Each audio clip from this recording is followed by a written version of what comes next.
Hey everyone, Clay from Brooklyn, football with the fellas. It's all about Big Blue. So, last episode, I got a penalty marker thrown on me for not having the hat. And you know what? I ain't mad at you, Mazo. I could have put on this one. I should have just slid to the side and said, "All right, why don't y'all take this helmet behind me and use that one?" But in any event, I was out of town, unprepared. My bad. Won't happen again. Please forgive me. So, what I'd like to do right now is to talk a little bit about the last game of the Russell Wilson era, last week's game against Kansas City, because there were some serious head scratchers there, and I just want to talk about them real quick before we move on to what is going to be the beginning of the Jackson Dart era. But before we do that, you know what I want you to do. Please grab that like button. Please share, subscribe, comment, all that good stuff. Because I know you want to be here with us when we're talking about this stuff. And I'm looking forward to sharing it with you, as is Meso. So please do that for us. Grab the like button and subscribe if you haven't already. Okay, so really quickly, I just want to share a couple of slides that are head scratchers, that are things that I don't quite get, and let's see if you can help me figure them out. So, first, John Runyon whiffs twice on the same play. That is actually impressive. That's hard to do. So I want to see. There's one. Gets help from the running back. There he is again. Now, fortunately, Russ gets rid of the ball, and we gain some yards. But really, John Runyon, you are going to whiff twice on the same play. Head scratcher why Evan Neal's not even allowed to take a snap when this is the kind of guard play we have. Let's take another look at that real quick. So right there, you see him get thrown to the side. The running back helps. He gets thrown to the side again. All right, not okay. That's not okay. This play, who makes these blocking schemes? Let's watch Jermaine Illuminor on this running play. There is someone right there in front of him, just to his right, who he doesn't block, and instead goes inside, and that guy makes the tackle. Like, what? Whose idea was that? I just I don't get it. This man clearly is going to make this tackle if nobody blocks him, and there's nobody else back here. It's not like we had a fullback, Elijah Chapman, anyone. So when I see and actually this man is blocked. When I see you ignore him and come down here to double team a guy who's already blocked instead of blocking the guy who no one has touched, and then I see this is the result. Again, why do I need both of you blocking him and no one blocking him? Who makes these schemes? Who's in charge here? I don't get it. Okay, why not Slayton on the slant? Again, maybe these are some of the reasons why, Russ got benched because every now and then he just makes a decision that I just don't get. And there's Slayton wide open. I mean, wide open. The pocket was fine, right? Let's just watch Slayton. The pocket is fine. You're looking at him like you're looking that way. This isn't open enough to you. I mean, you are facing him. That's not open enough. I mean, what are you looking for if that's not good enough? And instead, you come back here and make this throw to someone who is 5 yards further away from the first down marker. Help me understand it. Cornerbacks, it's third down, um, third and three specifically. Why are we this far off the ball on third and three? Who are we expecting to just run right past us on third and three? And why would we just allow this man to just catch this pitch and catch wide open play on third and three?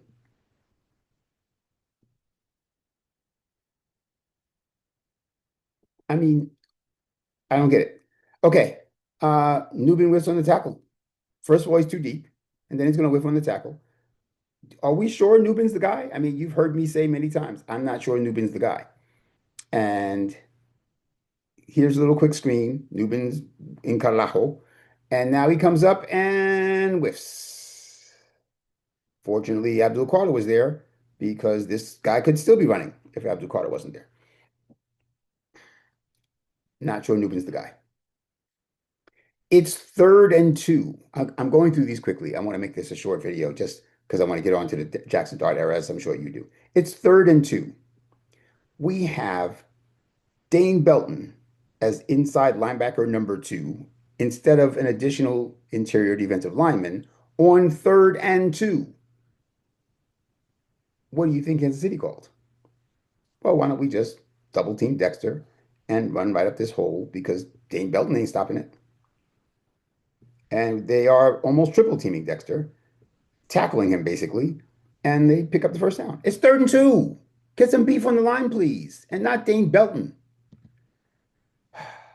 On this play, 1st and 10. Why not throw this ball to Daniel Bellinger,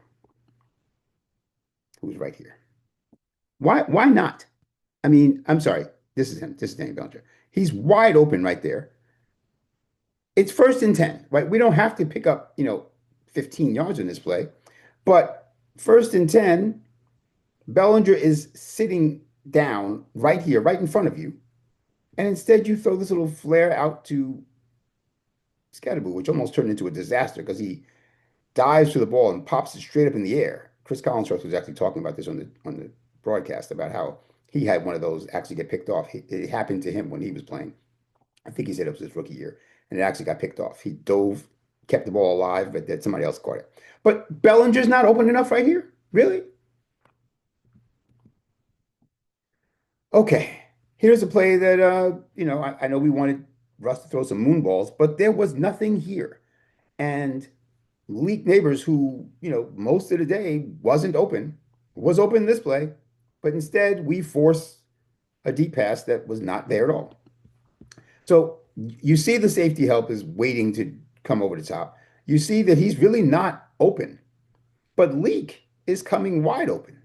You know these guys are going to be moving up the field. Leak coming across the field here is wide open. Now, he didn't have a whole lot of time, but there was no shot here. That ball, we're lucky that it landed out here somewhere harmlessly, but there was no shot. But again, let's look at this play. Watch Slayton not be open and watch Leak be open. Let's not force the moon ball, especially when our best player, offensive player, is wide open. RPO. Watch Wandale come in motion and nobody go with him and we not give him the ball. What? What? What? Again, this is the head scratcher video. Does Russell Wilson not know that Wandale's coming towards me in motion? The ball is in Russell's hands now. There's plenty of time to just like tap it right back to Wandale, who's coming right in front of him. Nobody out here. Let me not say that. I'm not going to say Wandale would have walked into the end zone, but he had a very decent chance of picking up some yards here. When we run up the middle, it doesn't always end well. And this was one of those times. So it just seems to me like the better option would have been to hand the ball to Wandale. Okay. Drew Phillips, you know I love you. But if you've got safety help over the top, why not play outside leverage and force the receiver back into your safety help instead of letting him beat you to the sideline? Right? Here he is letting him beat you to the sideline when there's a safety right there. I mean, right there. All you had to do, again, I didn't play cornerback in the NFL, so I'm not going to say it was easy, but it seems to me that he could have just taken like one more step to his left and had the outside leverage and forced the receiver to come into the help. See, the way he's playing it now, he thinks he has outside leverage, I think, but he doesn't. And he crosses his feet there, right? You see his left foot cross in front of his right foot. And the receiver says, oh, well, then if you're going to do that, then I'm just going to go outside where there's no help. I mean, technically there is help, but there's another receiver here. But this guy, Javon Holland, is your help. And right now is covering no one because you didn't let him cover this guy with you. So again, are we watching this tape and is Shane Bowen saying to our defensive backs, guys, when you have help, use it. It's 3rd down. We put Dane Belton one-on-one with Travis Kelce. How do you think it ended? Bye. I really can't stay and talk. I've got a first down to make. Bye. I mean, seriously, like that's who we put on their future Hall of Fame tight end, Dane Belton. Like you couldn't have put one of the other safeties on him or maybe a cornerback on him. Let's watch that one more time real quick. Okay, you're gonna go for the okey doke. Bye. All right, so yes, not so much with Dave Milton. Why is the Debo 10 yards off the line of scrimmage? Why are our cornerbacks playing in a different area code and time zone than their receivers? Help me understand this. Help me understand why that is allowed almost at will. I mean, again, look where he is. He is 10 yards off the ball. You are, 7 or 8 yards off the ball. Why? And then, 5 yard quick out, and now all of a sudden you're catching the ball with cushion, right? It's not even like there was a chance to break up this pass or to immediately make the tackle. Okay, once again, stay in the pocket. Leak was open. It really annoys me. I know we don't get a clean pocket that often, but this is a perfectly clean pocket. Where are you going? Where are you going? This pocket is perfect. You got all kinds of time. You even have a running back and a tight end in case it broke down, which it didn't. You got all kinds of time. But instead, you roll out to the right, and now you are under pressure because you ran into the pressure. Wandale made a nice play here, although he was out of bounds and the catch didn't count because he was the first person to touch the ball after he came back in bounds. But that was a nice attempt on his part. But I don't get it. So help me understand why you would leave that pocket. It is third and goal from the six. Third and goal from the six on the next to last drive of the game. And this is the play you call? Really? Like, even if you hadn't lost your balance, did you really think you were going to beat them around the edge running? Really, Russ? Third and goal from the six, and this is when you decide, oh, I'm Lamar Jackson. Head scratcher. Okay, this is another drive later in the game. First and goal late in the game. Now, in fairness, as I wrote, the guy in the tunnel was wide open. Really? You don't remember when Jaden Daniels got called for this at the end of the first half in the Washington game, called for intentional grounding? You couldn't just throw that ball like and let it land here so they don't have to. I mean, they literally didn't call it until they looked at the replay. They're like, oh yeah, well, we can't let that one slide. So no. Now it's second and goal. What do you think Russ did? He said, remember that time I tried to run and didn't work? Let me try that again. And he doesn't even wait for the receivers to get upfield so the defensive backs and linebackers can like turn their backs and run upfield. Not that there's very far to run, but he does it immediately. He takes a snap, takes one step, and he's gone. So he fools no one, right? Everybody's like, oh, Russ is running. Thank goodness. It's second and goal. Like, this is late in the game. This is our chance to win this game, or at least make it closer. Third and goal, the very next play. This should have been another intentional grounding, to be honest.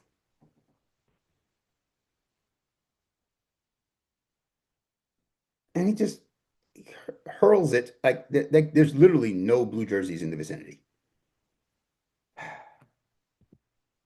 Fourth and goal. And maybe it's fourth and goal post because that's who he threw the ball to. And I don't mean the post pattern, although perhaps he thought it was a post pattern. I mean the actual goal post. Fourth and goal, and he fires the ball at the goal post. Like, do you see any Giants back here? Why throw the ball to the goalpost when there's no Giants there on fourth and goal? Give us a chance to make a play. If they knock it down or even pick it off, so what? It's fourth down. Okay, so this was the ensuing drive. Kansas City gets the ball back, and they're like, one more big chunk play wouldn't be bad. So let's watch Holland and Adebo, the two people we just signed in the offseason, who I wanted us to sign, don't get me wrong. So, I can't blame Shane this time. I wanted them too. But I thought they were better than this. So here is Adebo, here is Holland. Really, Holland? That's what you do? That's how you play deep safety? And then, seriously, you dropped that ball, Paulson Adebo? You couldn't catch that. That was a fair catch. That ball was up in the air for like 2 or 3 commercial breaks and came right to you in stride. Let's watch this again.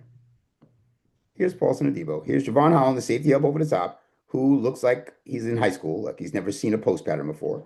And then here's Paulson Adebo saying, I can't catch that. I just can't. I can't. I can't. Here's a play that made me think that maybe Wandale got shook up the play before this because watch Wandale kind of like not be aware that the play is happening, I guess. And the ball just whistles past his head. And he looks up and says, "Oh, oh, you that was for me? Really? Have y'all just met? I mean, first of all, why are you walking like, like we're doing 7-on-7 drills and you're the eighth? And then why aren't you looking?" So watch him. So I wonder if maybe he had been injured on a previous play, or if he was just so sure that this ball wasn't coming to him that he felt like I don't have to look. This is fourth down, last drive of the game. This is how we ended. I want you to watch these two guys, John Michael Schmitz and Craig Van Roten,